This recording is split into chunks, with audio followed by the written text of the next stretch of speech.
Северная Осетия – это завораживающие горы и устремленные к небу фамильные башни. Это старинные обычаи и знаменитое гостеприимство. Сердце Северного Кавказа – край, который хочется исследовать, слушать, пробовать на вкус. И все равно будет мало. Куда бы вы ни отправились, в горные села или современный Владикавказ, пышущие жаром пироги уже ждут вас. Именно поэтому наш телеканал запускает уникальный проект, который дает возможность попробовать Осетию на вкус. 8 районов, 8 уникальных рецептов, 8 секретов, которые мы надежно спрячем в нашей шкатулке. Оставайтесь с нами, вместе мы соберем идеальный пирог.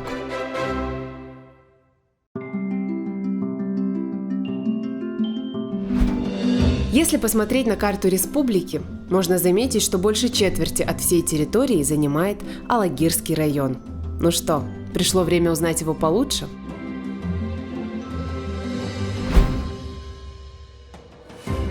Алагирское ущелье. Его издревле называют главными воротами на Кавказ. Это единение величественных гор, могучих скал и бешеной реки Ардон. Кстати, с осетинского название реки так и переводится – «бешеная». Ну что, отправляемся в путешествие? Из Владикавказа минут 30-40 езды до ущелья и первой достопримечательности. На самом деле в Алагирском районе их очень много. Самые известные – Сероводородное озеро, санаторий Тамиск, святилище Лактозуар и альпинистская база Цей.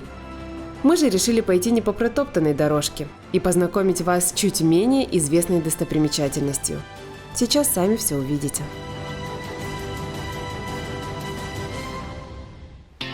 Мы приехали на предприятие «Владка». Оно находится в живописнейшем месте, здесь рядом раскинулись яблоневые сады, по которым я обязательно в скором времени прогуляюсь, но для начала хочется узнать немного про технологию, хранение фруктов и, конечно же, увидеть сортировку. И поможет мне в этом технолог Тимур Печеный. Здравствуйте, Тимур. Здравствуйте, Камила.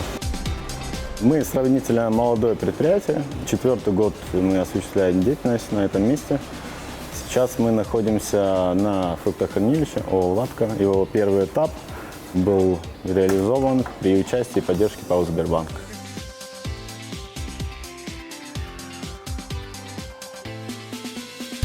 Это первый этап. Сейчас мы находимся в коридоре. Первый этап рассчитан на 2500 тонн хранения, 10 камер по 250 тонн. Перед нами находится дверь и сама камера. Сюда мы складируем продукцию в таких вот пластиковых контейнерах по 300 килограмм. После загрузки полной мы выводим камеру на режим. Хочу сразу отметить, что данная технология – это самая продвинутая технология сейчас на рынке хранения фруктов. Мы первые используем данную технологию. Основное ее отличие от других технологий, которые существуют, это использование датчиков флуоресценции, которые улавливают состояние яблока и позволяют контролировать среду, в которой оно хранится, что освобождает от использования консервантов. Как долго они хранятся? Разные сорта хранятся до 12 месяцев. Сейчас мы производим сбор урожая из сада летних сортов Галмак, Summer Free, Sansa и Red Free. Они непригодны к длительному хранению, поэтому мы сразу же реализуем их по всей России. Сейчас у нас происходит укладка яблока Галмак, которая направляется в Новосибирск. А в нашей республике можно где-то попробовать ваши яблоки? Да, в нашей республике мы сотрудничаем практически со всеми торговыми сетями.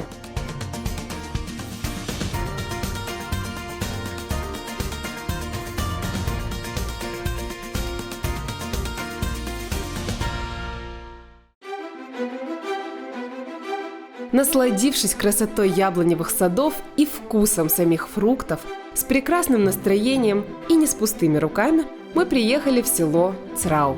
Так сказать, от яблоневых садов к некогда грушевым садам. Кажется, очень уж завуалированно сказано. Фраза требует разъяснения. Селение Црау было основано в октябре 1911 года. До переселения сюда горцев на месте села были раскинуты дикие грушевые сады. Сегодня от них не осталось и следа, но память о них живет до сих пор.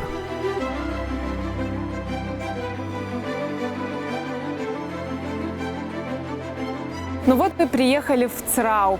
В этом прекрасном доме, который известен всему селению, мне пообещали помочь в приготовлении остинских пирогов. Я надеюсь, что меня уже ждут. Здравствуйте, Залина Михайловна. Долгожданные. Здравствуйте, дорогие. Спасибо вам большое, что согласились принять участие в нашей передаче и помочь мне в приготовлении остинских пирогов. Будем готовить балчин. Поможете? Конечно, обязательно. Спасибо. Обязательно.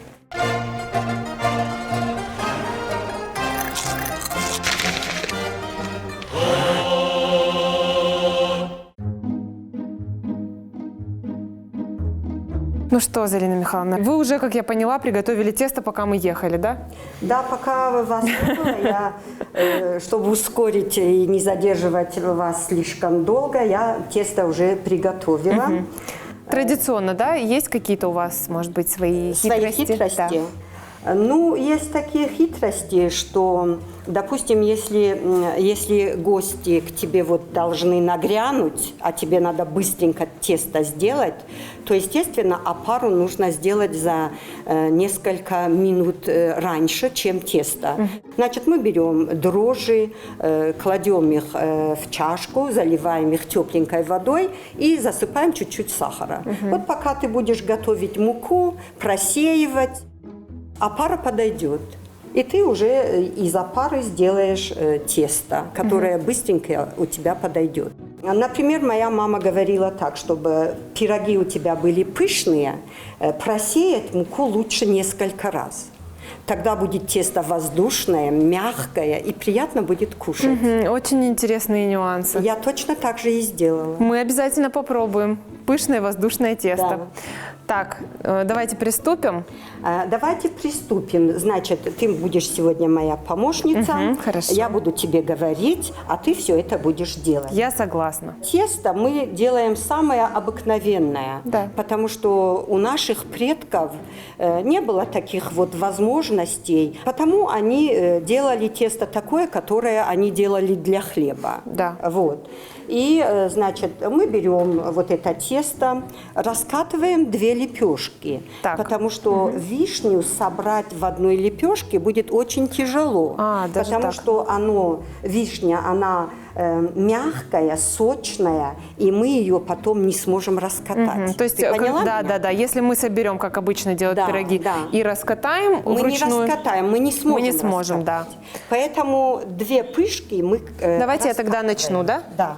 Возьми вот это чуть-чуть Вот это? побольше, а Давайте. вот это чуть-чуть поменьше. Верхняя лепешка, она должна быть чуть меньше. Так, значит, мы раскатываем. Ага, засыпаем мукой чуть-чуть.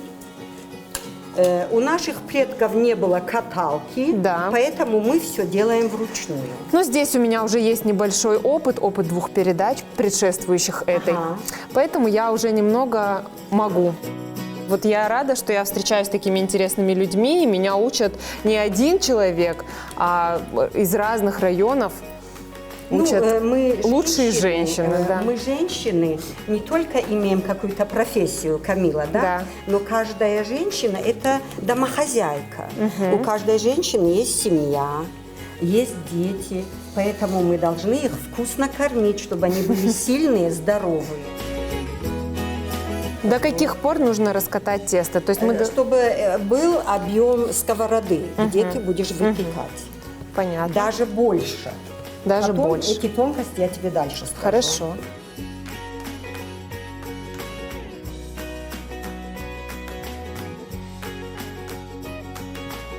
Так, расскажите немного про поселок. Многие жители республики, наверное, знают, что село наше возникло в 1910 году, когда уже с гор спускались наши предки.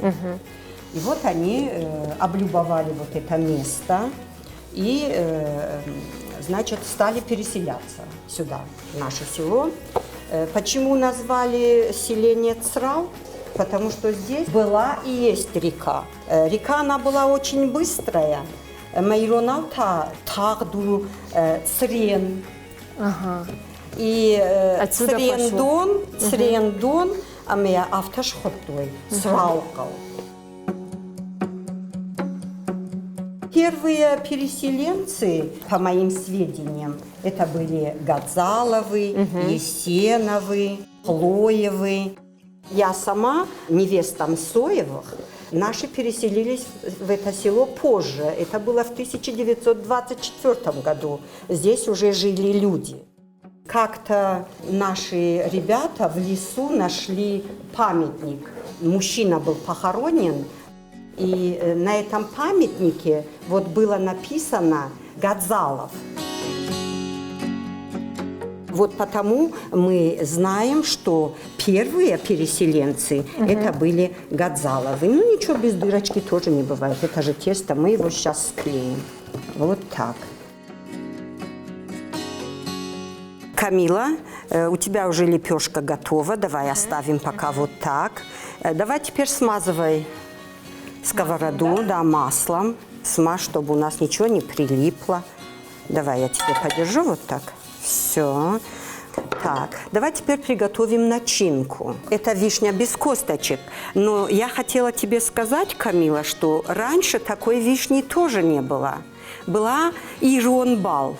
И астинская вишня, она росла тогда везде, по обочинам дорог, в саду где-то. И люди брали вот эту вишню. Сегодня можно купить, а раньше же не было. Да. Где бы мы могли купить? Она была очень сочная и кислая. Сегодняшняя вишня, она сладенькая, сочная тоже, но сладенькая и крупная. Вот этим отличается, а так больше ничем.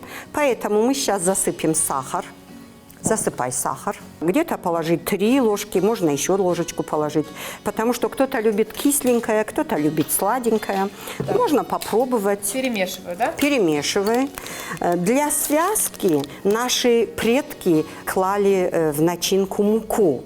Но сегодня технологии поменялись чуть-чуть, поэтому мы положим крахмал.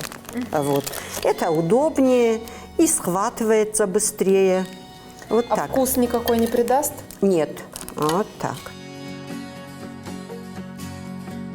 Вот теперь, Камила, ты попробуешь или вдвоем попробуем? Давайте вместе. Давайте вместе. Мы будем как хорошие хозяйки, да. Сноха и вшинка, да? Да. Вот так. Давай положим вот так. Края сверху, вытяни их. Вишня же сочная, да. И может протечь. Теперь вишню кладем без сока. Клади. А я посмотрю вторую лепешку. Вот так. Очень жаль, что наши телезрители не попробуют. Да. Ну что же сделать? Что же сделать? У вас так хорошо поставлена речь, и так вы интересно обо всем рассказываете. Вы где работаете? Расскажите немного. Я 40 лет проработала в местной школе. В принципе, я здесь родилась. Я здесь родилась, в этом селе, поэтому я закончила здесь местную школу, а мой дядя работал учителем начальных классов. И я все время ему помогала проверять тетради. Мне нравилась вот эта работа. И я после окончания приехала здесь, стала работать. Проработала 40 лет, вот 2 года как не работаю, ушла на пенсию.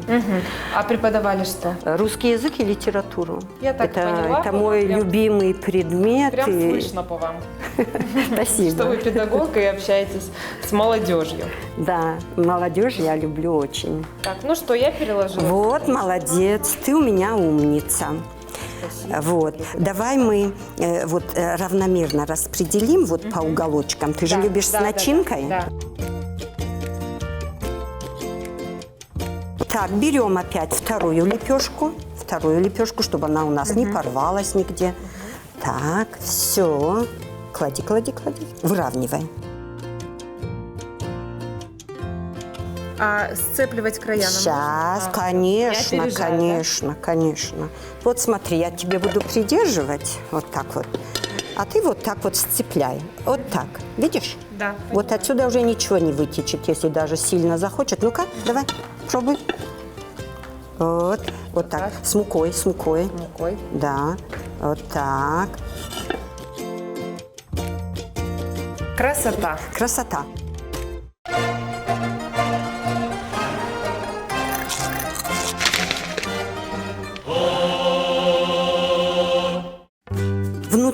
будет происходить процесс кипения.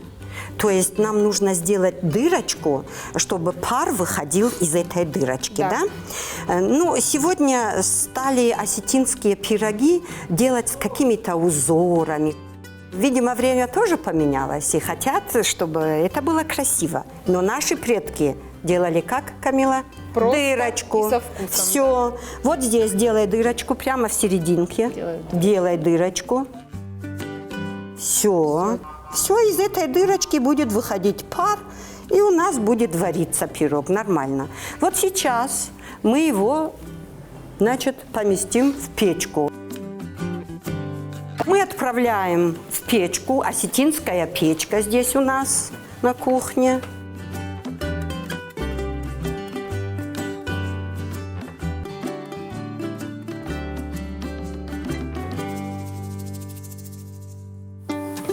Ну что, посмотрим, пирог уже наш готов или нет?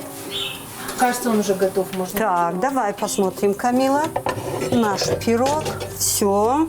Вот такой у нас красивенький пирог получился. Камила, посмотри, какая красота. Красота. Вот так мы положим Ой, какой сковороду. Запах, конечно, прекрасный. Мы сейчас его чуть-чуть подергаем. Вот так. Давай, Камила, бери. Вот так, молодец, молодец. Все. Теперь можно, конечно, взять вот ложечку. У наших предков кисточек не было, вы знаете. Знаю. Они все это делали по-другому. Руками. Или руками, или перьями гуся. Да. Они отрывали вот эти перышки, связывали их вместе, потом обмакивали в сарв. Это не сливочное у них было. Налхая юсарвушкотой, маюме аташтой, маю айшаштой. Вот. И получался вот такой пирог красивый. Бока нужно мазать? Конечно, конечно, чтобы они были красивые, чтобы они были вкусные. Вот так мы с Камилой одолели наш путь. Непростой путь. Очень аппетитный, и я уверена, что очень вкусный. Да, конечно, обязательно. Вкусные – это обязательно. Сегодня стало модно говорить «пироги на дровах». То есть наши предки ушли от этого, потому что они уставали. Несмотря на то, что в Сраве был всегда лес, но все равно это была трудоемкая работа для мужчин. Вот. Сегодня все легче, сегодня есть газ, но стало модно дрова и... Ну, потому что как на осетинской дровяной печи, какие получаются румяные вкусные пироги, Да. в газовой печке такое не бывает. Только сегодня люди осознали вот это. А сейчас будем пробовать. Да, спасибо вам большое за вашу помощь, за то, что вы были наставницей моей в этом нелегком пути. Да. Спасибо большое. Да, сейчас будем пробовать и уже расскажем о своих впечатлениях после. Да, хорошо.